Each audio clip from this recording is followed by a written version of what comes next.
Rogue One is finally here, one of the most anticipated movies of this year. It is the first of the Star Wars anthology films, in as much as it's not about the Skywalker family. This film was directed by Gareth Edwards, and it tells the story of the birth of the Rebel Alliance. It's about a group of rebels who discover that the Empire is building a massive super weapon, and we all know what that is. That's no moon! So it's up to a small group of renegades, or rogues in this case, to steal the plans to the Death Star in order for the Rebel Alliance to blow it up. Will they blow it up? Well, I guess we already know that they do. So for those who don't know, this movie is set just before the events of the very first Star Wars: A New Hope from 1977. And like I said, this has been one of the most anticipated films of this year. Now, you may or may not have already guessed that I am a huge Star Wars fanatic. Ever since I was 4 years old and was taken to a screening of A New Hope when I was a real little kid, I have been obsessed with Star Wars throughout my whole life. So I was kind of looking forward to this film. Everything I heard about it was that this movie puts the war in Star Wars, that it was a gritty war film, that kind of thing, and yeah, it was absolutely true. This film was one of the best action movies of this year. So for starters, I mean, things I loved about this movie, there were so many. I loved so much how it tied perfectly in with A New Hope. The aesthetic of everything, it all looked like things that we were familiar with. One of the things I loved about The Force Awakens was that it had a sense of familiarity in that we had stormtroopers, TIE fighters, Star Destroyers, but everything kind of looked a little bit different, whereas this time around, we've got all the stuff that we loved from 1977 and a whole bunch of new stuff as well, which really fit in with everything that we were seeing on screen. All the new stormtrooper designs, the new vehicles, really didn't look out of place. All of the new characters seemed like they fit in with the original trilogy. They did such a good job of bringing that sense of nostalgia back to us fans. And there were some fantastic little cameos from things like characters that we've already seen before, like minor characters, to the blue milk that was made famous in The Last Homestead. But one thing that really got me was that there were so many little surprises in this film. I remained spoiler-free going into it, and I recommend anyone do the same. Without having read what was going to be coming up in the film, there were so many moments where my jaw was open and I said wow to so many things that I didn't expect. So try and go into it as spoiler-free as possible. So putting my Star Wars bias aside for 1 minute, look, it was a great looking movie. I mean, the cinematography, it was shot in a more modern style than what we're used to in the original trilogy. There was a lot of handheld camera work, that kind of stuff.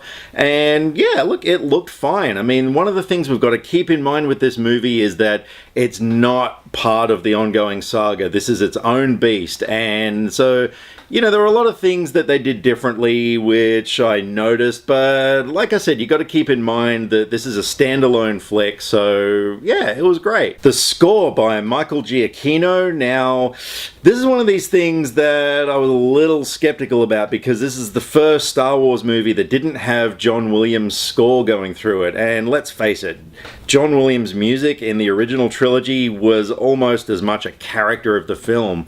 And look, this time around, yeah, the score was great, don't get me wrong, but it didn't remind me of John Williams' work. And that was another one of those things, though, that I kept having to remind myself this is not your traditional Star Wars movie. So while the score didn't really remind me, it didn't really give me that kind of Star Wars vibe, it still suited the movie just fine. Also, the action scenes in this movie were amazing. The movie takes a little bit of time to pick up, but the third act, we are given a battle scene that is up there with the Battle of Hoth and the Battle of Endor as far as like the great Star Wars battles.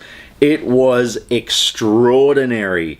We've got a space battle taking place where, again, you kind of got some modern filmmaking techniques where I know everything's CG, but you got like cameras on board the back of an X-Wing, so you're actually flying with it. But there were also a lot of shots that harked back to the original Star Wars from '77. There were some scenes that just really reminded me of the original trilogy. There was a lot that did that. And alongside the space battle, we've got this amazing ground battle taking place on the planet Scarif, which I think is probably up there with my favorite Star Wars planets now. It was the tropical setting. And the battle that takes place down there is really gritty. It's visceral. And the stakes were really high at that point of the script. I absolutely dug it. Rogue One was an exceptionally well directed and edited film. There were no flaws there that I could possibly see. And look, the performances in this flick were great. One thing going into it that I was extremely worried about was Felicity Jones as the lead character, Jyn Erso. She's one of these people, if you've seen my review of Inferno, I think she's a good actress, but particularly in Inferno, she just kind of had two facial expressions throughout the whole film, and I thought she was a little bit wooden. So I was really hoping that she was going to be able to deliver in this film, and she did. She still reined in her performance. She still, didn't really emote a lot, but it suited her character because she came from a kind of a tragic upbringing, and she had a really hard life. And everything that she was going through, it suited her character with the performance that Felicity gave. So I thought she was great. Everyone else did just fine. Diego Luna as the male lead, Cassian Andor. Look, he was good. I mean, I liked his character and he gave a good performance. He was believable as this guy who, once again came from a really hard upbringing. But the two standouts in this film that everyone's talking about are without a doubt Donnie Yen as a character named Chirrut Imwe, and the droid K2SO, played by Alan Tudyk, who was not only the voice of the character, but did motion capture as well. Wow, those two were so awesome, particularly K2SO. The humor in this movie was fantastic. It was a lot funnier than I had expected, and the whole audience were in stitches through so many scenes in the film. Donnie Yen was such a badass in this film. He's one of the most renowned Hong Kong martial arts actors working today, but it was just great seeing some martial arts kind of action in a Star Wars film. And I loved everything about his character. He was this blind guy who was in tune with the Force. He wasn't a Jedi, and it was kind of ambiguous as to whether or not he actually was in tune with the Force or if he was just extremely lucky. So I kind of dug that about his character. So over on the dark side, we have Ben Mendelsohn as Orson Krennic, who is the Imperial Director of the Death Star Project, and I thought he was great. He wasn't too over the top as a villain, and he was just kind of this guy who was just trying to get his job done. I mean, yeah, he does some bad stuff and everything, but he's just this kind of guy who just doesn't take crap from anyone, and he's got a job and he's gonna do it. And it was kind of an interesting thing in this film, in as much as even the good guys kind of do some shady things in order to attain their goals and start this rebellion. There's some kind of grey areas here, and I really dug that about the script. But while we're on the subject of bad guys, let's face it, there's one character in this movie that everybody's talking about, and after seeing this movie, everybody's going to be talking about him a lot more. I'm talking about this guy right here. So Darth Vader is in this movie. Now, don't go into this movie expecting this to be a Darth Vader movie. Look, he's not in it for that much. He's only in it for maybe a few minutes of screen time, split up into a couple of scenes. But what you get is quality over quantity. This movie has some truly shocking moments. There is a scene towards the end of the movie that basically everybody in the theater was talking about on the way out of this thing. You're just not going to be able to expect what you see on screen, and I can't say anything about it. This is going to be totally spoiler free, but it's quite possibly the single greatest Darth Vader moment in any Star Wars movie. Oh man, it's mind-blowing. It's almost worth the price of admission just for this scene towards the end. I'm not kidding. So if you're a Darth Vader fan, you're not going to be disappointed. Like I said, don't expect him to be in it too much, but you're gonna be satisfied.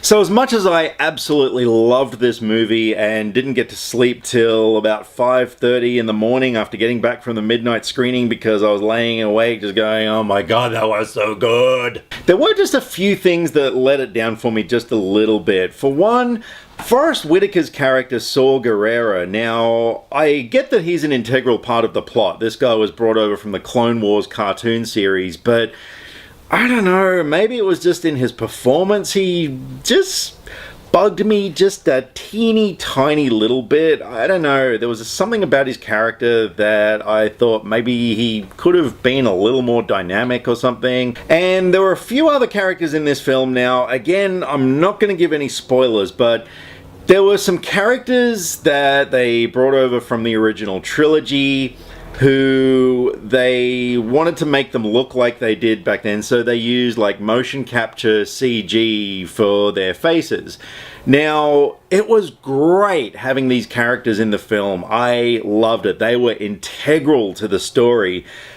But knowing that they were CG, you know, and they were like 99% there, oh man, the CG was great.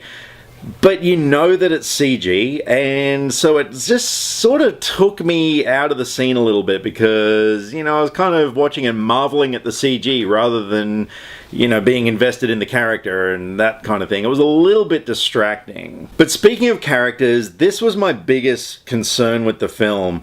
Now, every Star Wars movie we've ever had we've had such great characters. I mean, we knew so much about these people and we really genuinely cared about what was going on. I mean, you look at the carbon freezing scene in Empire Strikes Back.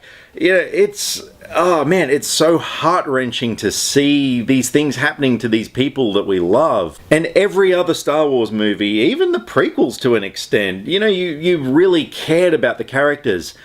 I didn't really get it with Rogue One. I dug the characters. They were really cool, and the situations that they were in were fantastic. Like I said, it was a great script.